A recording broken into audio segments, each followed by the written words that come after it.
CollectiveCon, I am here with John Marks of the company Brazen Monkey, who is here at CollectiveCon offering one hell of a unique experience, if this is any teaser.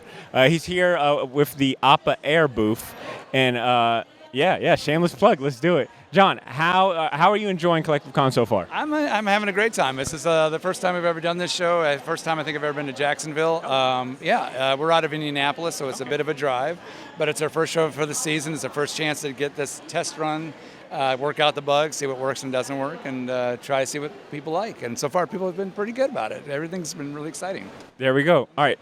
So for the uninitiated that might be confusing this for another famous, white, feathery, flying creature. Dog-like, yeah. Yeah, more dog-like than anything.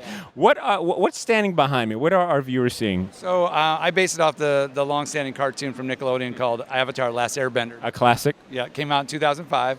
And then they did a live-action movie by M. Night Shyamalan that didn't do that well, but they are trying to work, I think, on a new series on Netflix, so I'm excited about that. There's supposed to be live action there, too. But it was my take on the cartoon. I don't have the cartoon drawing of it, but I wanted to make it a little bit more cutie than the M. Night Shyamalan version of it. I knew that people would really like the experience. A lot of people say, oh, man, I wish I could be riding on him or imagining what that would be, and I try to include all that with the experience so they can get up on there, both on the neck and on the saddle.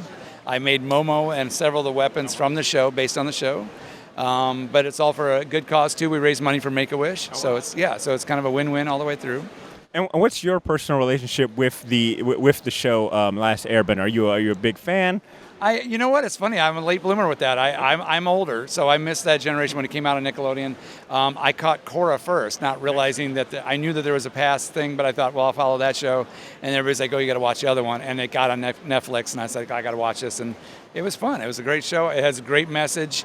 The bad guys don't always end up being bad guys. They end up learning and becoming good guys. And so it's nice. It's a nice growth show, and you cheer for the good guys, and it's what you would ask more. Yeah, well said. All right, so let's talk under the hood, right? Yes. Exterior-wise, eye-grabbing. We've got a small crowd forming. What's underneath the hood? How did you create this? So I knew that because he was so large, the character itself was so large, I had to push it as far as I went dimension-wise. I knew what the dimension of my trailer was. It was a 7.5 by 3 inches this way. So his head was basically what I could push it out to, and that was my proportions from there. His head was made out of foam, styrofoam, and expandable foam. Same for the feet, the horns, and the saddle. The core I knew had to be strong enough to support the weight of people sitting on the saddle, so I made those out of wood. So it's wooden structures. It's kind of like tree houses, both at the neck and underneath the saddle itself. The saddle is also made of styrofoam and expandable foam, and it's framed underneath to support that weight as well. I made wooden stairs so people can get up and down on it.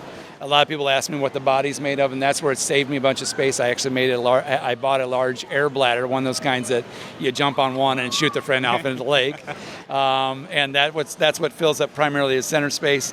And then the tail is actually just that aluminum bubble wrap you can get at Lowe's that created the shape of, and covered the whole thing up with really expensive fur. So I commend the ingenuity and the thought behind offering a very unique. I've walked this whole floor. I don't think there's anything like this here. I'm curious, what's been maybe the most memorable or a reaction from someone seeing this for the first time? Like, does anything stick out? It's a lot of the quiet freezing somebody in their stride. I love that when you just see them walking along and then just sort of. Yeah. So I love that. If I can get that, I get the wows. Anytime I hear wow is a good compliment. Somebody's like, this is just the feeling that you can see it invokes in a lot of people, especially in that 30 to 40 age. This is what I grew up on. I'll hear that a lot, and they just love that emotion. And he's such a beloved character. If you watch the show itself, but there's those couple episodes where I was like, well, I didn't see he didn't have that big a part to play, but then he gets kidnapped, and it's all. You're like, Appa, don't you do this to me, Appa. Don't do this. No, I was like, how could they do this to Appa? You son of a, so. Yeah, but it's great. you mentioned that you're from Indianapolis, station or based out of there. Talk to me about the transportation to get it down here, and then as far as setup. No, it's the short version is a pain in the butt. I have a 24-foot trailer. I had to design it so that we could slip it all in there. Basically, it's using up every space, every inch of that to get it in there. It does weigh probably around 2,000 pounds. I haven't measured it yet, but it's we have to use an actual winch to get it up in there. It is. I built the bottom of this. I never really covered that, but it's 2 6x8 wooden beams with 4 skits under each one, so we can actually roll it down kind of like box cars. And that's what gets it to transport in here, and then it's just a matter of assembly or putting it back all on there. So that's how we transport from place to place, and we're just trying to figure out a faster way to break set and come up and down faster.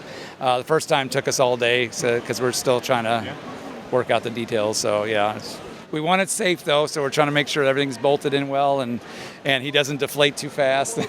I have to inflate him once in a while because he does start losing air after a while. So yep. I think there's some sort of irony there between the last airbender having to inflate. There's something there, right? I like the fact that because he's a flying bison, that he has to be filled with air or he never would last. There we go. So, yeah. Well, it sounds like a lot of work, but I'm telling you, it's awesome to see in person, and I appreciate your time. Thank you so much. Thank you so much.